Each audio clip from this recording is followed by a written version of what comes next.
Dr. Maureen Michele, thank you so much for joining. But before we get into an intro, you sent me a copy of your book, and I'm very grateful for that. Your book is called Reclaiming Life, a guide for parents of chronically ill children. And while I don't have a chronically ill child, a lot of what you wrote resonated with me. But before we get into that, what made you sit down and write a book?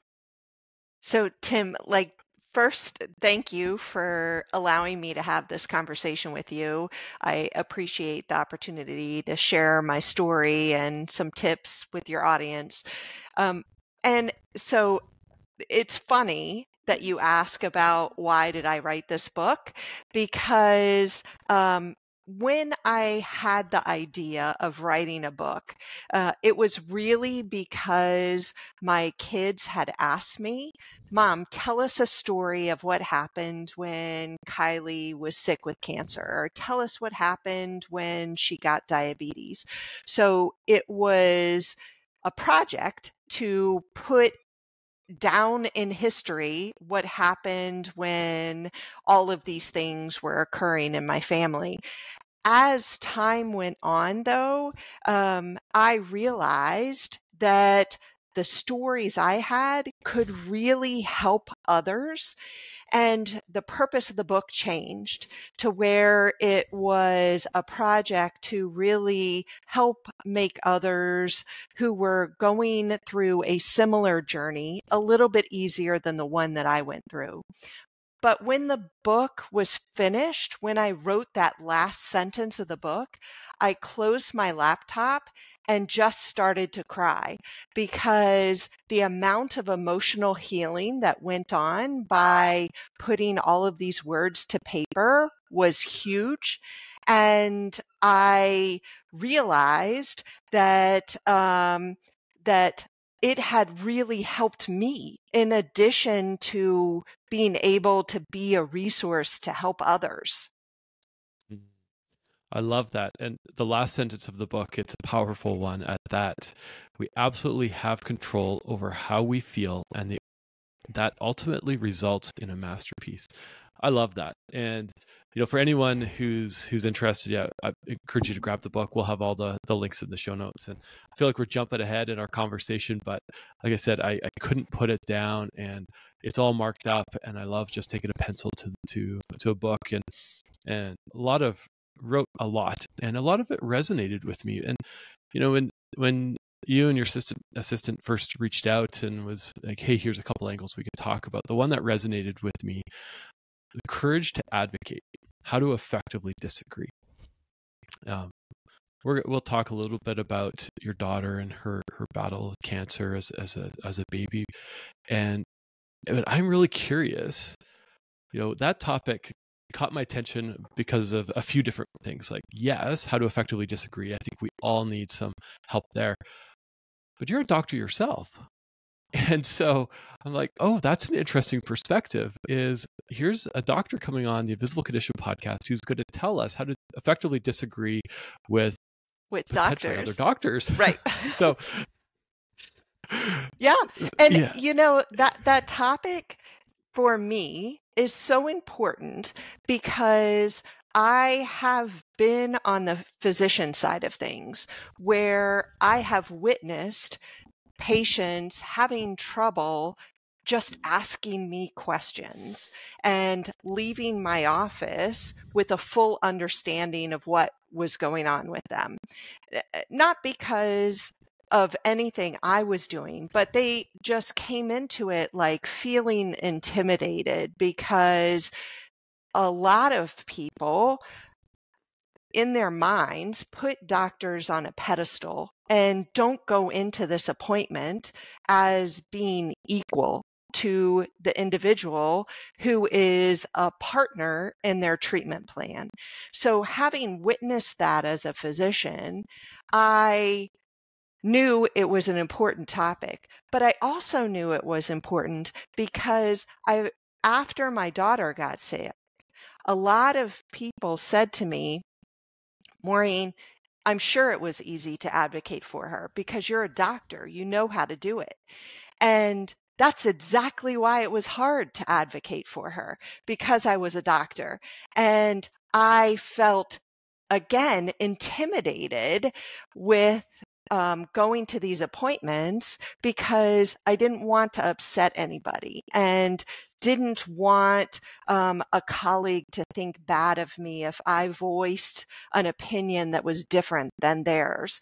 And so this topic was important to discuss for both sides, from the physician side, and having people understand that physicians really want to have conversations when we're creating treatment plans, but patients also need the permission to really have those conversations with other human beings that may have a lot of knowledge about medical stuff, but they're still human beings with good days and bad days. They're still human beings who make mistakes sometimes and are right other times.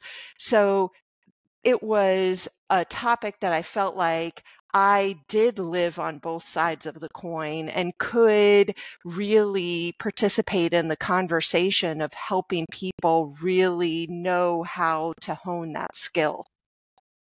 And it is a skill. It's, you talk about in the book, fear and guilt and all the emotions that we are often, and I'm generalizing, even for myself, that I'm overcome with, right? You're sitting in the doctor's office, you get some news maybe that you weren't expecting, and don't necessarily in the moment know how to respond.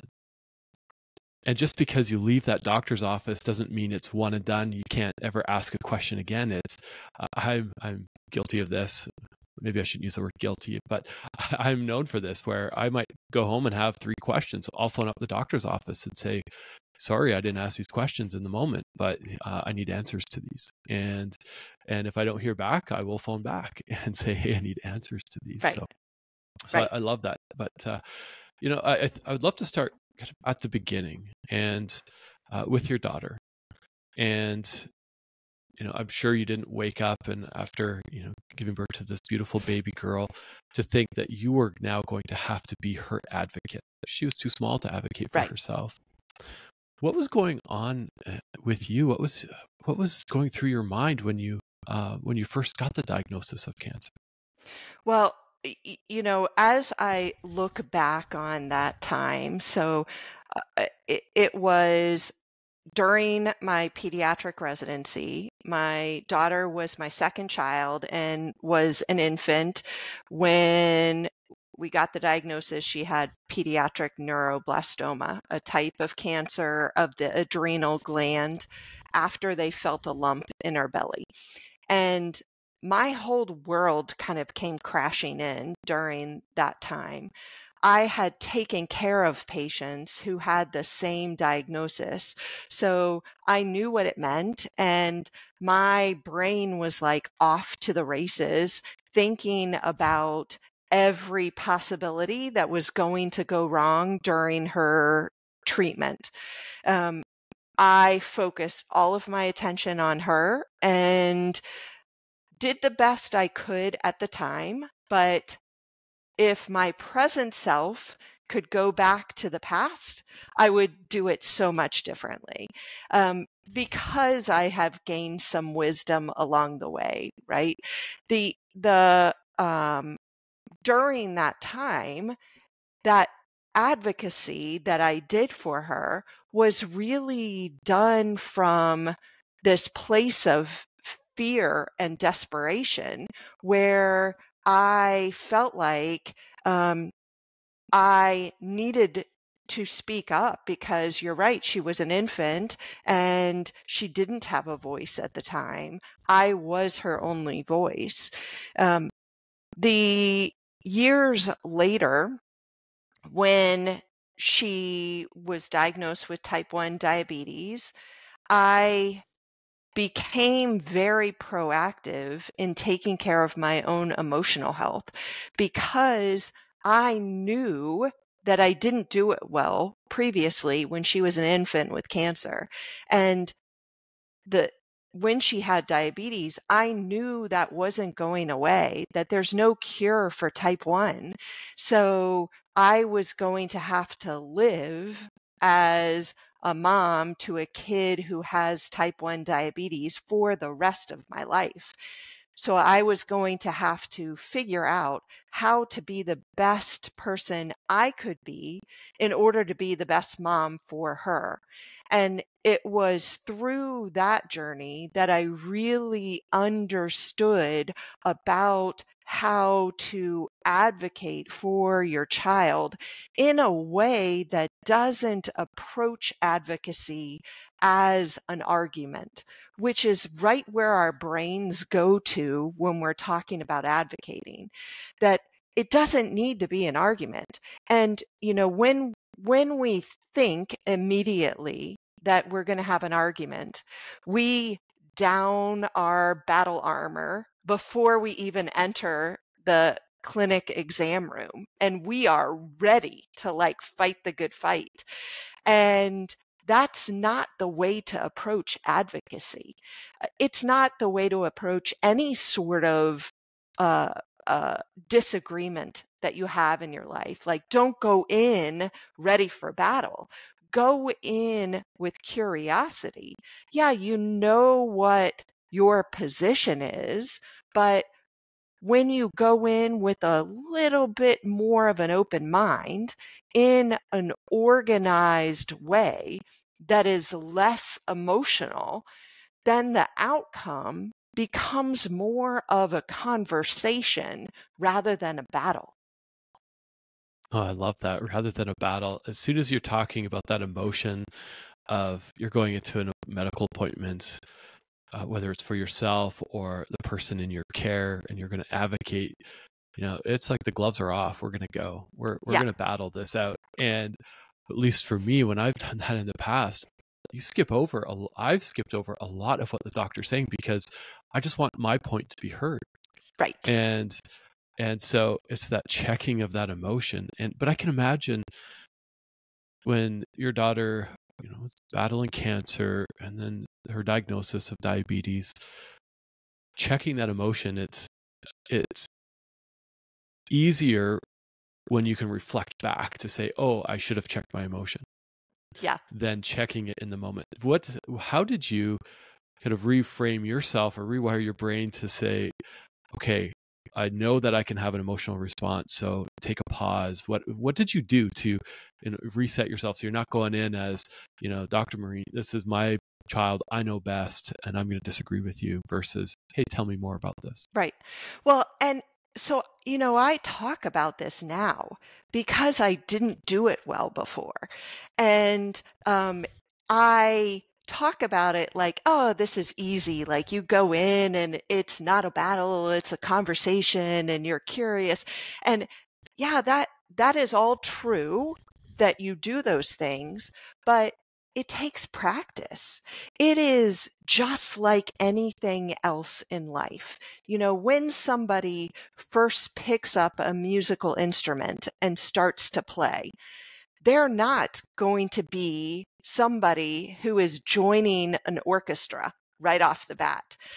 You have to practice to get to the level of the ability to join the orchestra. The same thing goes with advocacy and emotional control. It starts with awareness, and it's practicing awareness that allows you then in the moment to really have control over your emotions.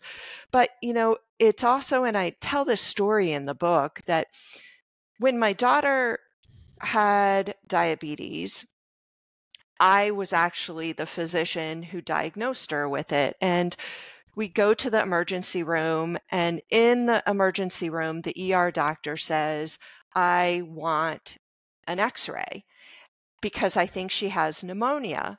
And I had practiced pediatrics for years by that point in time. I didn't say anything about a cough. I didn't say anything about a fever. I didn't say anything that would lead to the worry about pneumonia. And so I also knew as her mom that she had lots of exposure to radiation in the past because of her history of neuroblastoma. So I wanted so desperately in that moment to be able to say, like, no, she doesn't need this x-ray. And I questioned him and, asked, like, x-ray, why do you want an x-ray?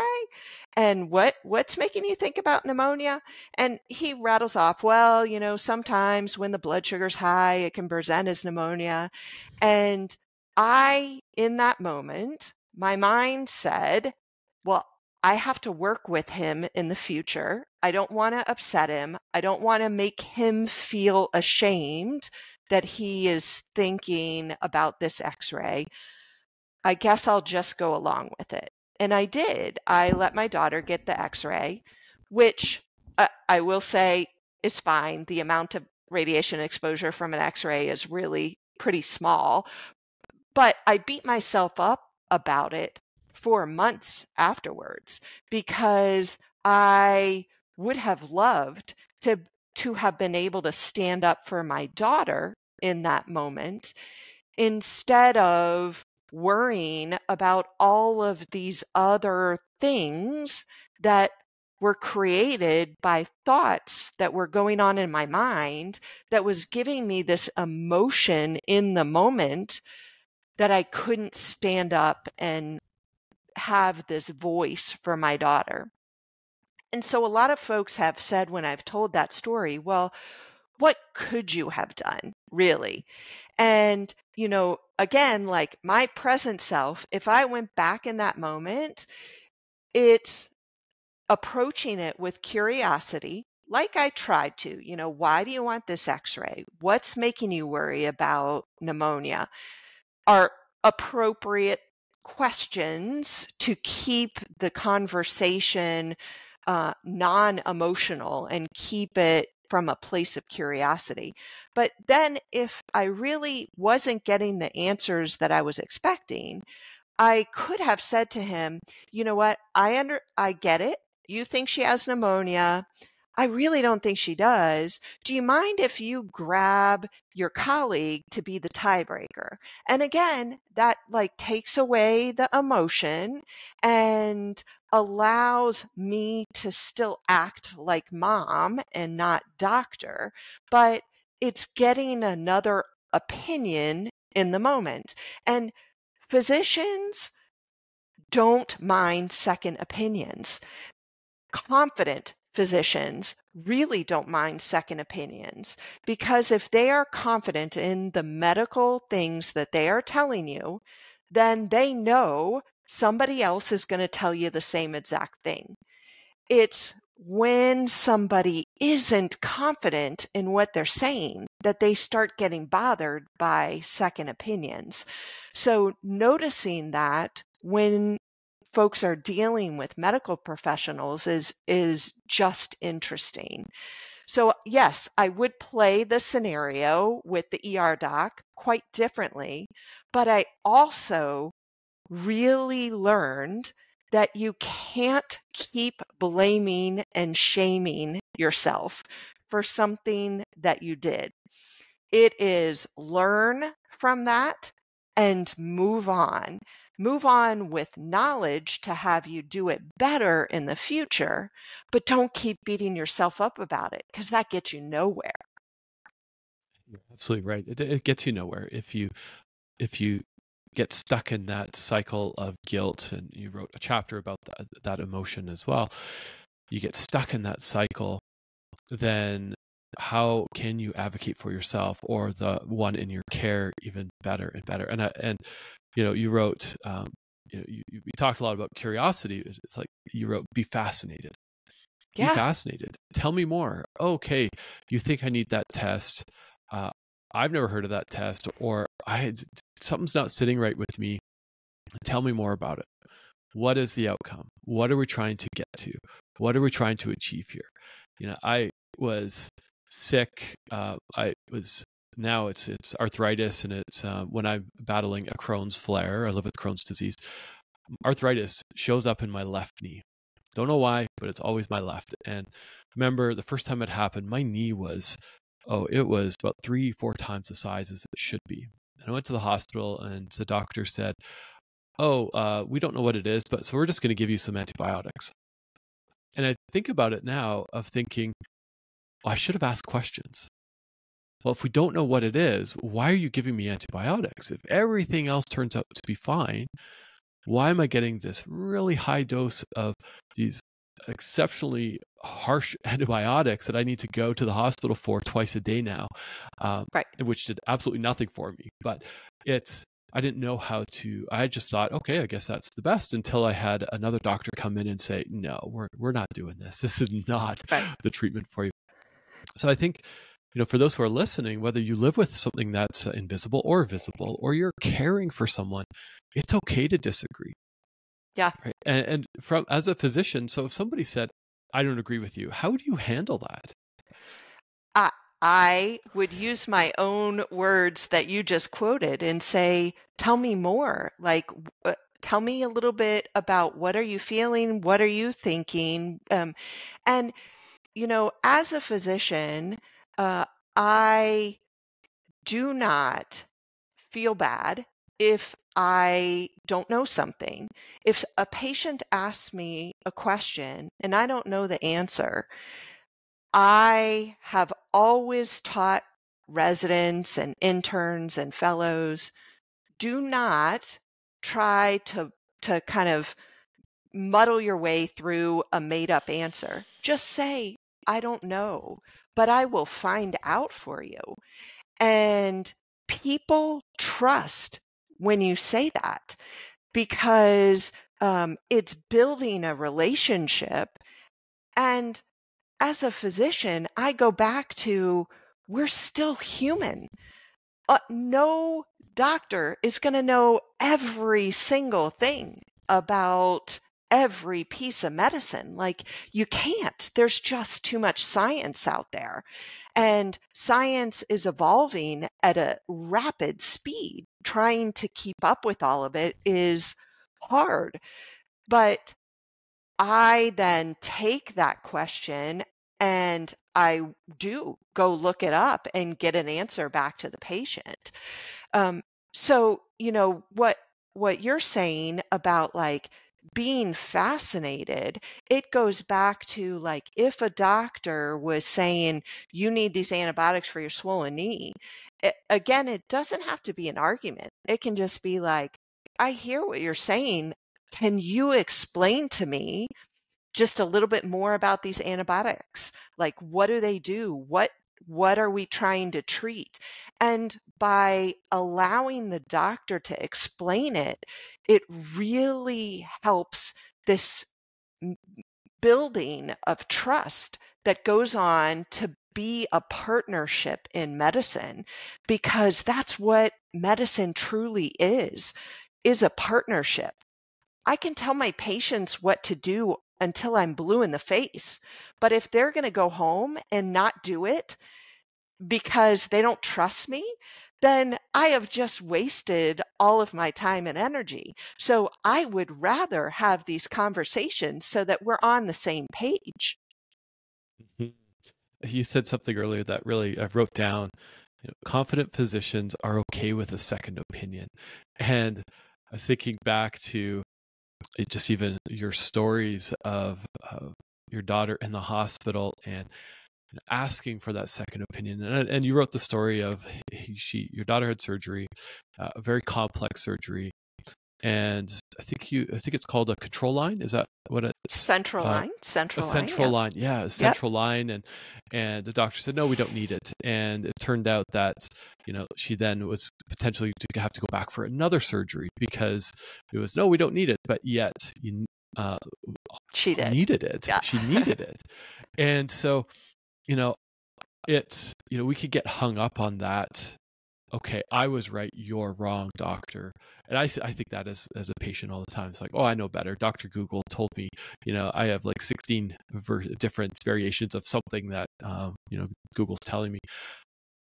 When you are right, and do you ever have, you can't go into specifics, but patients then say, I'm right, you're wrong. And from a medical perspective, how do you respond to that? If you're asking if a patient is like, I'm right, doc, you are wrong. Hmm. Well, it's again making sure that I truly understand why they think that they are right. Um, and if it was that I made a mistake, I will I will say I made a mistake. I I am not perfect. I try my best. And but ultimately, my goal is to have the best care for the patient, whether that Hmm. be the adult or the child, whoever it is that I'm taking care of needs the best care. And if I made a mistake and disrupted that trust and they want to see another physician, then I will help them see another physician, because the goal for everyone should be the best care possible. So if I have done something to disrupt that trust because I'm human, I will try my best next time not to make the same mistake, but I don't want it to disrupt the care of the patient. And that's what everybody needs to focus on. Yeah. So, and this again, like, can apply to anything in life, right? An argument with a spouse is the same kind of thing. Like, I'm right, you're wrong. Like, ultimately, does it matter? No, not really. And the we have to really practice letting go and forgiving, because those emotions of anger really keep us stuck and don't allow us to move on to repair a mistake that has happened in some sort of disagreement. You're so spot on. We're human. We are going to make mistakes. And if you're listening to this and you think, I never make a mistake, well, that is a mistake, because you Right, will make a mistake. We right, all make mistakes, whether you are someone who is, on a production line in a factory, or you're a medical practitioner like yourself. It doesn't matter. I host a podcast. I make mistakes all the time. We all make mistakes. And it's how we react to those mistakes. And that really defines our character, yes, and how we react, but how we overcome those mistakes as well. And so, you alluded to one of the stories. Even this doctor says your daughter needs a chest X-ray, and you're like, no. And you didn't write in the book after the X-ray came back, it's like, ha, I told you so. It's okay. You did the X-ray. I carried a little bit of guilt. I should have advocated a little differently. I will do that next time, and move on. We have to move on. right. Right. Yeah. And it's the, you know, that that anger that is really keeping us stuck on we have to be right all the time. And it goes back to what you just said, like, we're all humans, we make mistakes. It's reacting, but it's also learning from the Hmm. mistake. So, our character comes from how we manage life after we've made a mistake. But then, what are we doing to really put a safety net in place so that we can help prevent it from happening again? Yeah, we you talk about resilience as a big theme through the book, and part of resilience is then being able to, once you get through that situation, or that medical condition, whatever your situation is, and look back and go, okay, what have I learned? What could I have done differently? So the next time it happens, you now have an arsenal of tools. So if you feel that emotion rising up in you, you know how to handle it differently. Right. If somebody says something and you're like, I think you're wrong, you know how to handle that. So nobody likes to be say, I could sit here and say, you're wrong in this book, and let me tell you why. And I took Right. half an hour of telling you why. You'd be like, I think I'm going to leave the podcast now.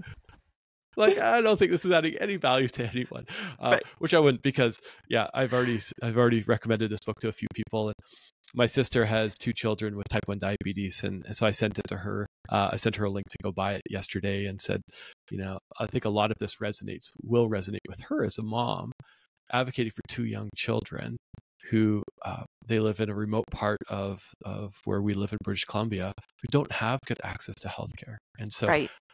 you have to advocate. And Yeah. so I'm gonna get her a copy, and we're gonna have a debrief about it. But I want to change directions just a little bit. There's a few other things that really caught my attention in the book. Sure. How are you doing? I'm fine. And you called it something I've never heard of it being called before. A lie. Lie. Yes. It's a lie. And that just just goes like, oh shoot, I'm a liar. Yeah.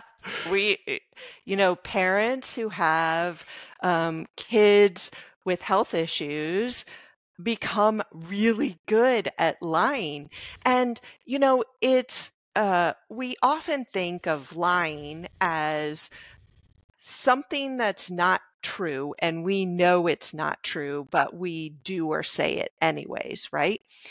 But really, the lie of, I'm fine, is this lie to ourselves, and we're not being honest with ourselves. So sometimes we don't even realize that it's truly a lie, that because we're thinking that we're doing all the motions that we're supposed to be doing to get through life and to have a good day, and but it's hard, and being vulnerable and real is really courageous, and adds to this challenge of all of these other challenges that we have to accomplish in the day.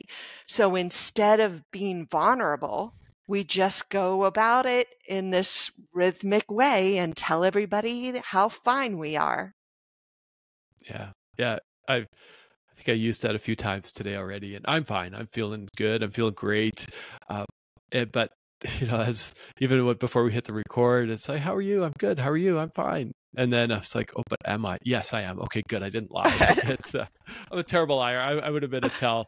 I probably would have broke down crying. And but you're absolutely right. I think as a caregiver, my wife lives with ankylosing spondylitis, and I've been on that caregiver side where, recently part of her arthritis shows up as iritis, inflammation in her eye, where she can't drive, and medical appointment after medical appointment. And how you doing, Tim? I'm fine.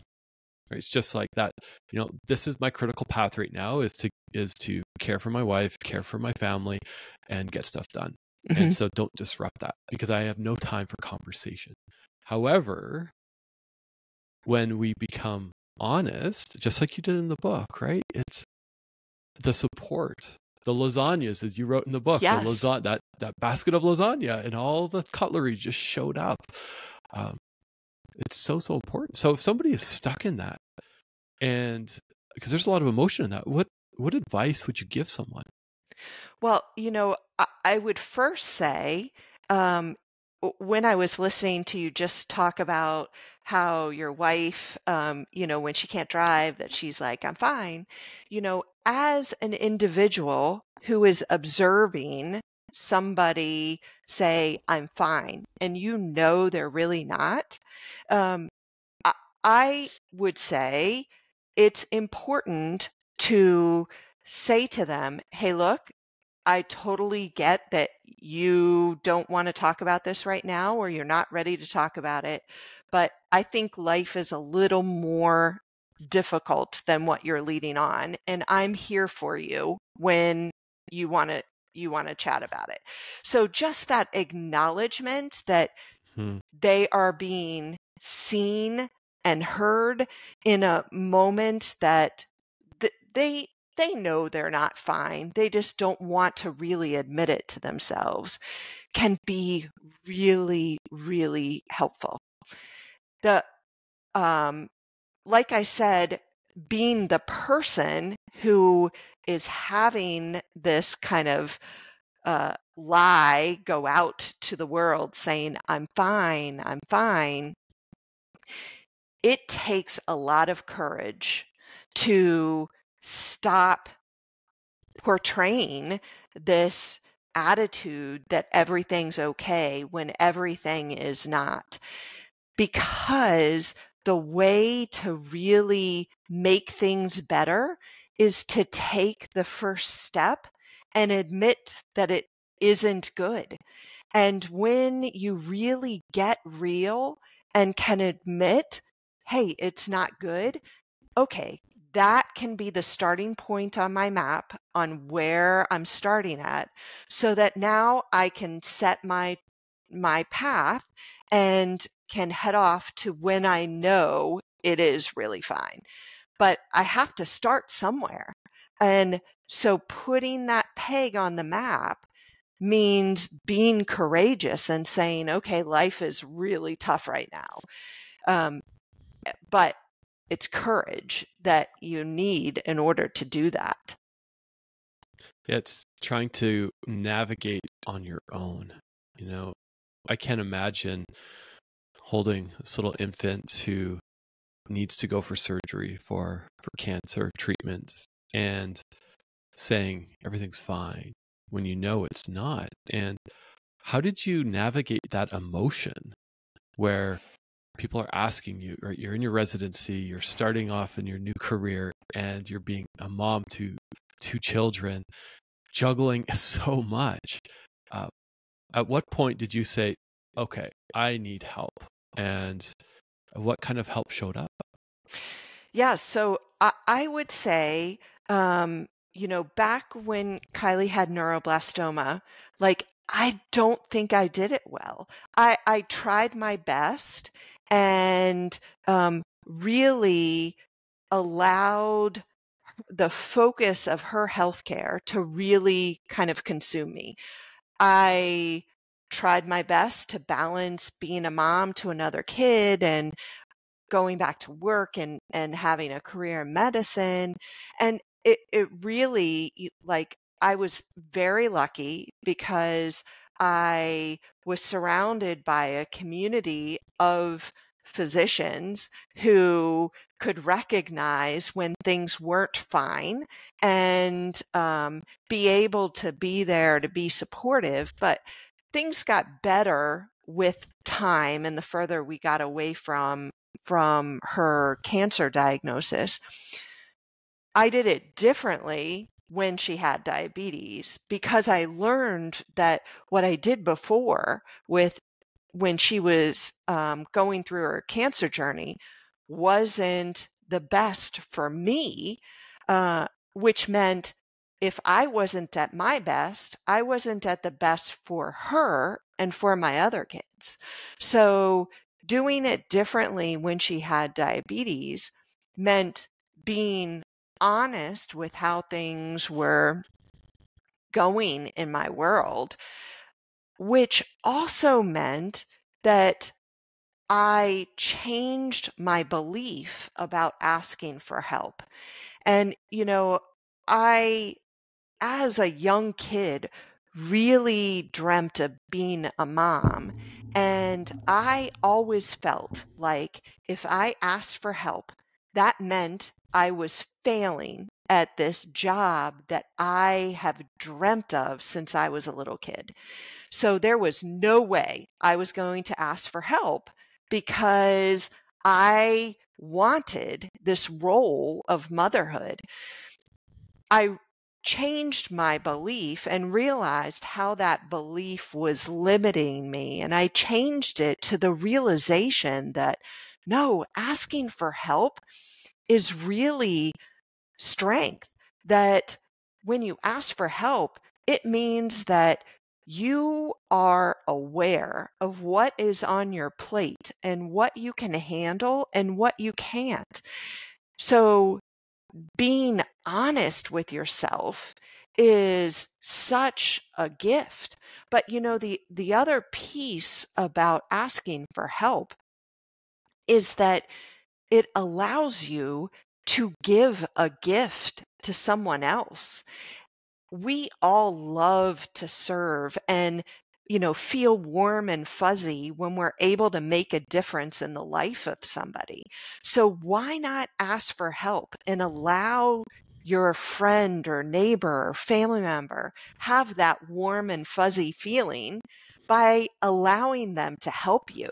Like, and so once I realized that and really worked hard on making that a core belief, then things really turned around and changed.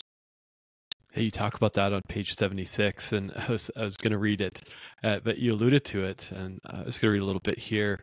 I learned that if I need help in the future and find myself hesitating to ask for assistance, I need to remind myself of this warm feeling. The feeling that would be a gift I could give someone by allowing them to help me. That is such a selfless thing to Hmm. think. And somebody might hear that and go, that's selfish. But allowing someone to help, you know, I'm guilty of this. When I was in full flare with my Crohn's, people would ask me how I'm doing.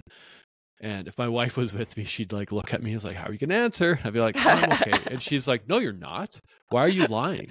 And then she'd just go off and say, no, this is terrible. It's, we've had to, redesign our entire life. Tim's not working anymore. We have to get healthy for surgery. So no, Tim's not doing okay, but thanks for asking. And then it was, oh, if you need help, let us know. But it was more of a, hey, what do you need help with today? Do you need help with groceries? Do you need help? And giving that specific, Yes. I think allowed, and it's changed me to say if somebody needs help, I will then say, can I buy you a meal? What, do you have any food allergies? I won't even say, can I buy you, do you have any food allergies? Because I'm going to send you a meal. Hmm. Be Yeah. specific. Be And if you, specific. Yeah. right. And it comes down to even our topic is courage to advocate. We have to be specific. Yes. Right. If we're sitting there in our doctor's appointment, if we aren't being honest with our doctor, how are we going to get an honest diagnosis or answer back? It's same with our friends and that feeling of I'm fine. Or you wouldn't book a Yeah. doctor's appointment, sit down across from you and say, Dr. Maureen, actually I'm fine. Right. You feel like your blood test shows you're not. So where are we going from here? Right. But what you just said about um, how to help someone, I have changed how I help people now. Like when I will never say to somebody who just got some bad news or is having a bad day, like, how can I help? Right. Because I know from being on the receiving side of that, sometimes the individual is just so overwhelmed, like they need help with everything and they don't know what to even ask for. So I have become very specific and don't give them a choice somewhat. I'll say, like, I'm making dinner. Do you want me to bring it on Monday or Friday? But their choice is between Monday and Friday. It's not, am I going to bring dinner or not bring dinner? So the having the offering be specific to allow the individual who's receiving that service to not have their mind cluttered with a million different possibilities for the individual to help out with. It just takes a huge load off somebody's shoulders. It totally does. And it directly ties into our topic, how to effectively disagree. Like there's so much potential emotion uh, that somebody is going through, and then to have to make another decision of, oh, what do you need help with? It's like, Yes, I don't have brain power for that. I am right, navigating something that I didn't think I would navigate, so I can't. So I'm fine. right. That's my default. I'm fine. Leave me alone. Yep, And which then leads to that feeling of being overwhelmed. And you touch on that in the book as well. yeah. Is quickly before we wrap up, I'm curious, what practices have you put in place? Just even in you're a doctor, you see patients, you're a life coach as well.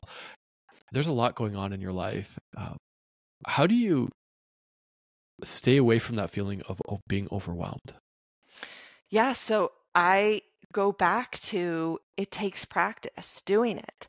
And the things I am going to speak about is not going to happen for a listener who's not doing it. It's not going to change them overnight. It's really dedicating a few minutes out of every day to follow that journey on a map to get to a better place. And the things that I have done in my own life is like my mornings are very sacred. That I have a very specific morning routine that I do to help manage and put myself into a good mindset and not allow overwhelm to creep in.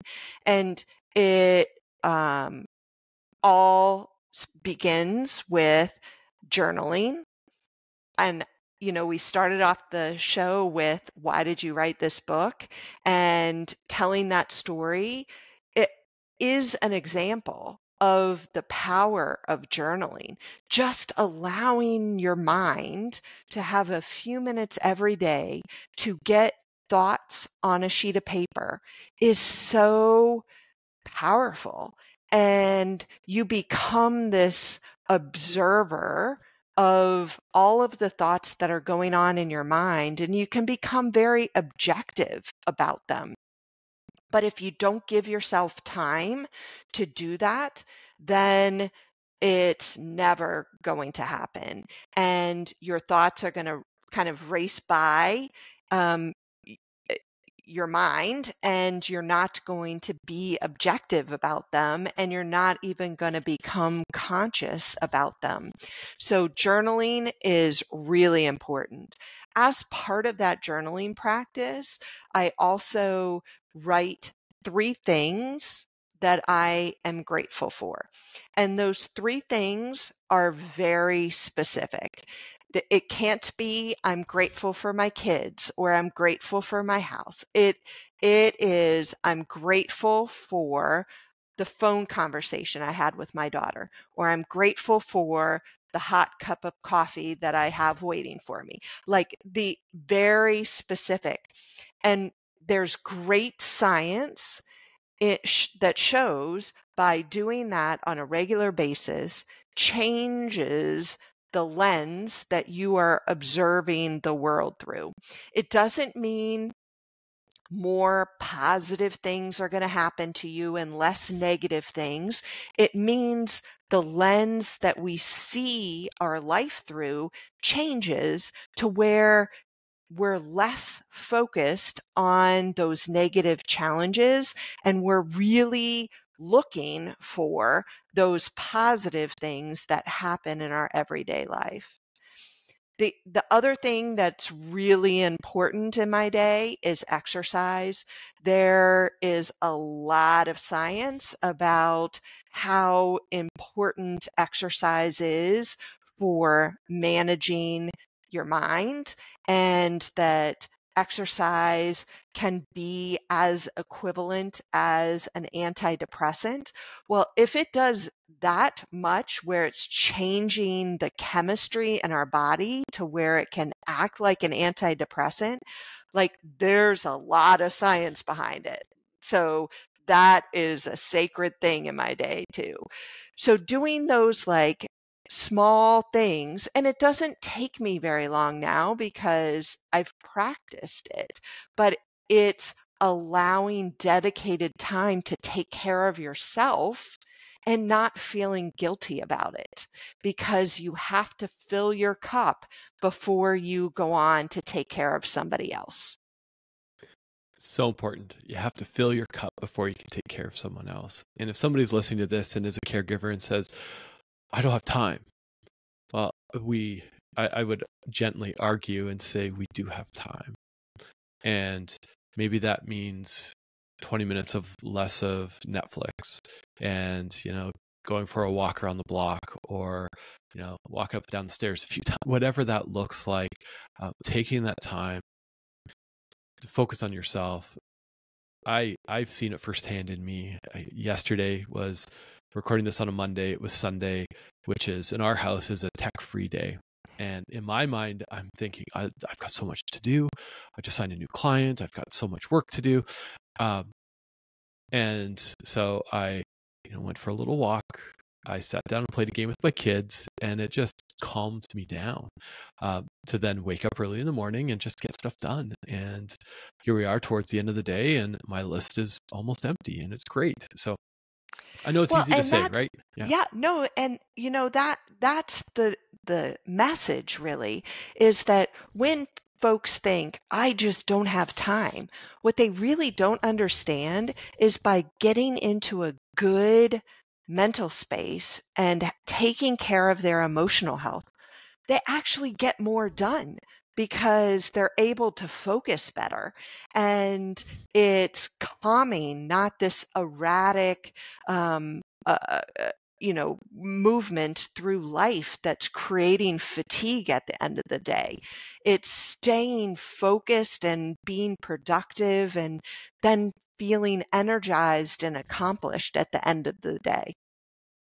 Yeah. I was talking with somebody recently about the workplace, and we talk a lot about invisible conditions, and there's a lot of fear sharing about what you live with, whether it's something you live with yourself or maybe you're caring for somebody else. What if we took all that brain power that was hiding, and that hiding behind that fear and that shame, and we were in a safe enough place in the world, whether it's school, like your daughter in school, or she's in medical school, and or in the workplace, to not have to worry about that? How much more work would we get done? How much more productive would we do? And yeah, it kind of leads me to, I guess, as we wrap up, my last question I ask all my guests is: there's so much stigma that I'm hearing and I've experienced around something that's invisible, an invisible condition. How are we going to end this stigma? You know, I think it goes back to curiosity. And if we were all a little bit more courageous to be a little bit more curious, that will allow us to build better trust with individuals. And by building better trust with individuals, we will get more accomplished, but we also will then have compassion and understanding and all that goes along with it. Yeah, so true. Curiosity because of our being courageous. I love that. I'm gonna noodle on that for a little bit and write some content around that. I love that. And thank you for coming on. I learned a lot, especially, I love the perspective from a doctor, and you're talking about how to effectively disagree. And I know we talked about a few other different things, but I think the central message that I'm taking away is have that courage to disagree, get curious, be fascinated. But in order to do so, we have to also take care of ourselves. We have to admit that we're not fine. Um, and so I really appreciate you. I appreciate you sending me the book. I am really grateful that our paths crossed. And so thanks again for coming on. No, I appreciate you. The work that you are doing is incredible. And this has been such a lovely conversation. I really do hope that even just one of your listeners got something out of what we talked about today. Oh, I'm sure they will. And if they didn't, I'm going to be posting a lot on social media about this, so they will get something. And so before we wrap up, if people have questions and want to get a hold of you, where's the best way to reach you? Yeah, so my website is maureenmichelemd.com, and that's Michelle with one L. I'm also on Instagram and Facebook as Maureen Michele MD. And again, that's Michelle with one L. Perfect. And if you're listening and didn't catch that, head to the show notes. I'll have Dr. Maureen Michele's, all of her links there. So with that, as always, I ask, if you like this episode, please consider writing a review, rating this podcast. That helps us get noticed. There's a little donate button on the website. I don't like asking for help, and it's something I'm being encouraged to reach out for. I see I'm squirming in my seat just asking this, but if if you love what we're doing, maybe consider donating a few bucks at invisiblecondition.com. So with that, I hope everyone has a great day, and thanks again for coming on. Thanks, Tim.